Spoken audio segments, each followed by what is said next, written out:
It's Tuesday, July 15th, and we're back. Again. We're working on retooling a few things on the show to keep us on schedule, so give us a few weeks and we'll show you that we're serious about getting back on schedule and being your source of comic book news and culture. But first, it's Tuesday, and that means it's time for your quick dose of comic knowledge that you'll need before stepping your comic shop on Wednesday. It's not a huge release week this week, but there are some good books on the way. Here's what you can expect to find in shops this week. I'll be back after the rundown with our pick of the week.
So with all that comic goodness to pick from, what's our pick of the week?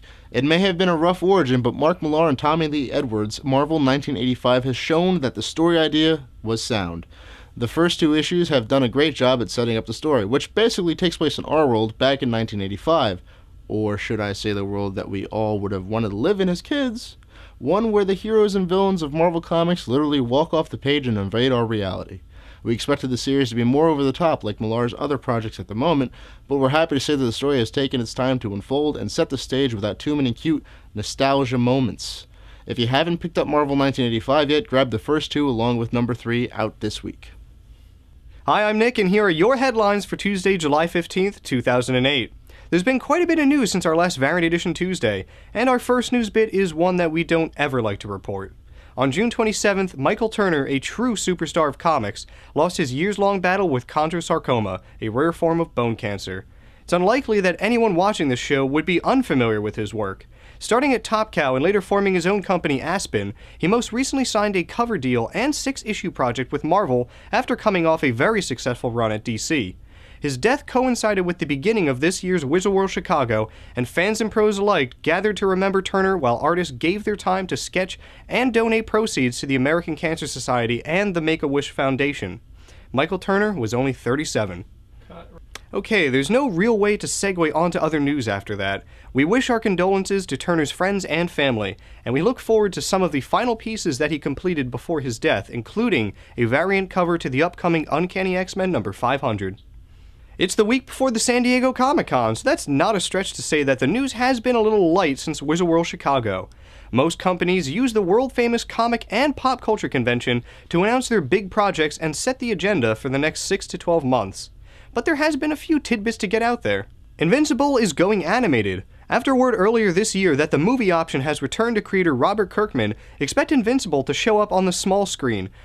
Make that a very small screen. The New York Times reports that MTV New Media is partnering with Gain Enterprises to produce animated episodes to be available on iTunes, mobile phones, and MTV2, among other places. But don't expect TV-quality animation. Apparently inspired by those old Marvel cartoons, Gain Enterprises scans the actual comics and turns them into an audio-visual experience.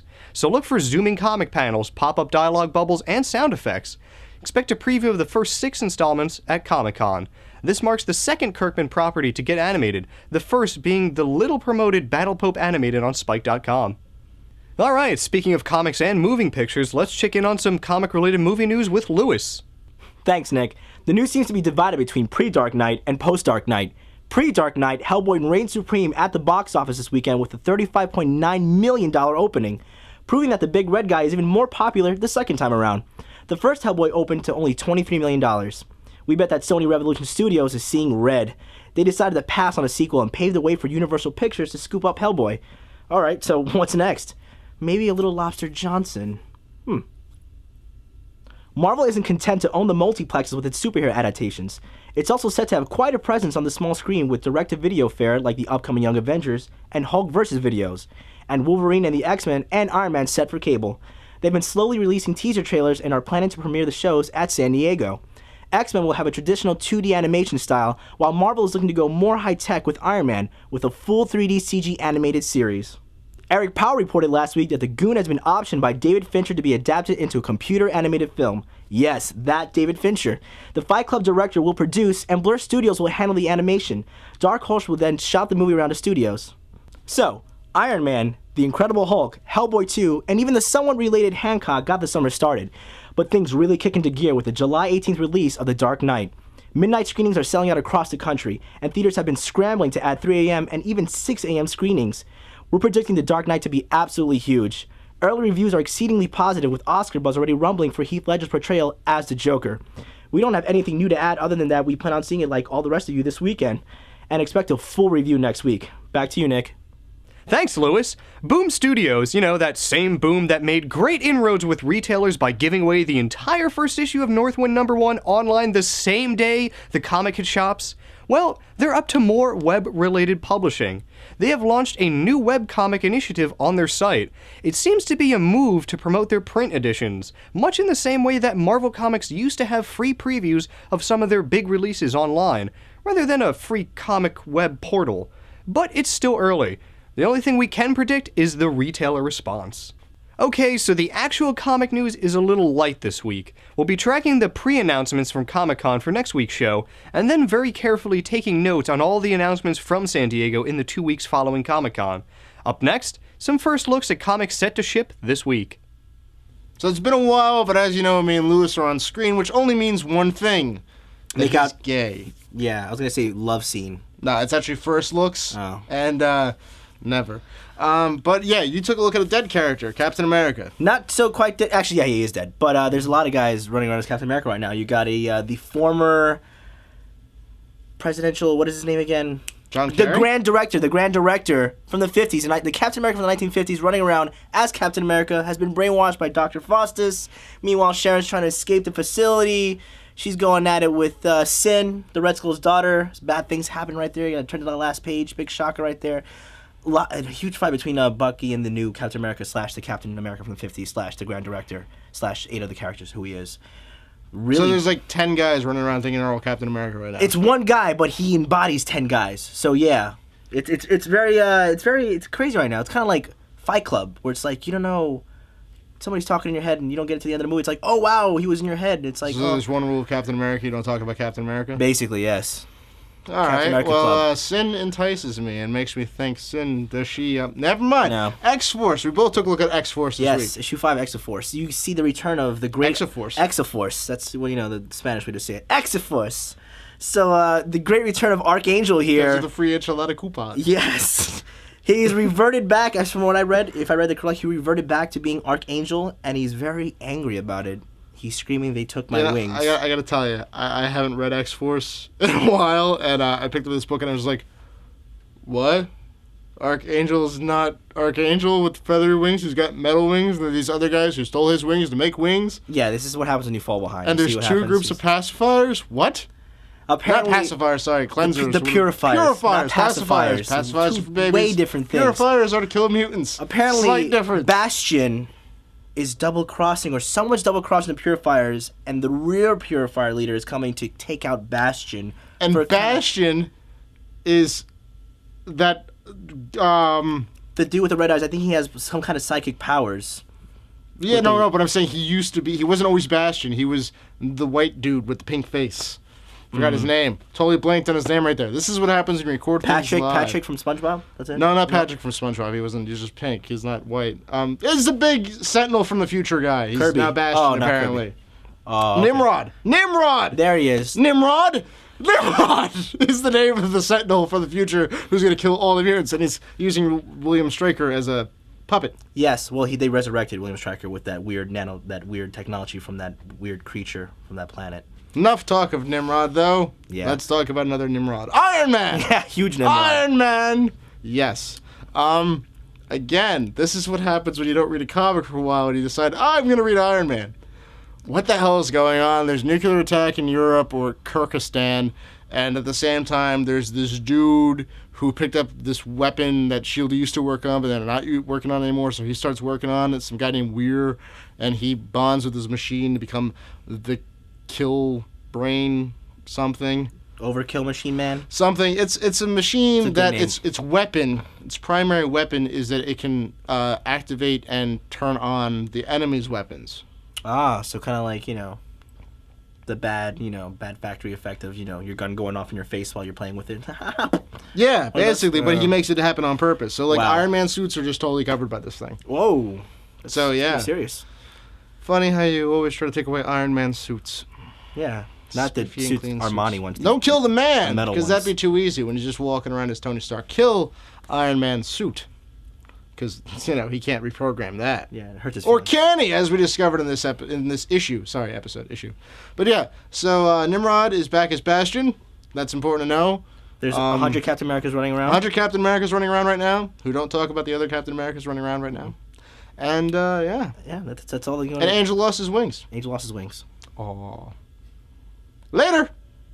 Alright, so I have a first look that isn't Marvel or like some big conspiracy with aliens. No, I have an indie first look from Image. It's Mice Templar. You all should know it. It's a great story, solid work, and issue 5 continues this into like the big mess of history and story and characters dying and living and all this stuff going on in this universe. Issue 5, to me, seriously kicks it off.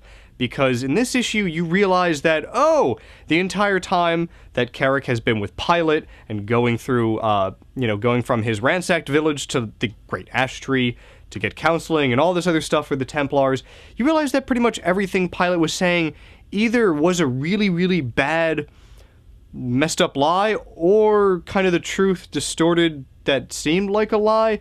Very unclear with Pilot's intentions, why he originally came to the village, why he originally went off with Carrick, so on and so forth. And everybody else is picking up on that too, except for Carrick, which is kind of good because he's the main character you're supposed to be following, and he's kind of in the same mindset that the reader should be, or at least I was in, where it's like, wait, so should I have listened and trusted to everything I've been reading thus far from this main character who's pretty much been the mentor? Or is everything that he said a lie? Or are the people in this ash tree now telling me the lie? Like, you don't really know who to side with, who's telling the truth, who's twisting it, who's on whose side, who's selling out who. You don't really know. And at the end of this issue, it's a big hit for Carrick, it's a big hit for the reader, because they kind of throw a bombshell on you of like, oh, that's not at all what I was thinking. I'm not going to give that away, but the ending really does, it opens up a lot. Like, issue 6 is going to be, wait, so what the hell did you just say in issue 5? Anyway, good story. It's just the one small step in the giant staircase that is to be the Mice Templar universe. All right, that's it for this week's Variant Edition Tuesday. Yeah, we're keeping things short and sweet this week. Remember, for those of you that live in a cave or your mother's basement without the internet for the last few months, The Dark Knight is opening this weekend. Yeah, and there's really nothing else to talk about, is there? Well, we could talk about how great Iron Man was, or we could talk about how I felt it was let down by the Hulk. Or how you were. Or you could talk about the amazing movie that came out last week, Hellboy 2 and the Golden Army, and the fact that an amazing film like that was released at such a bad time. Once The Dark Knight comes out, no one's going to care about Hellboy 2. But before that, you should check it out. Okay. So remember, check out VariantEdition.com.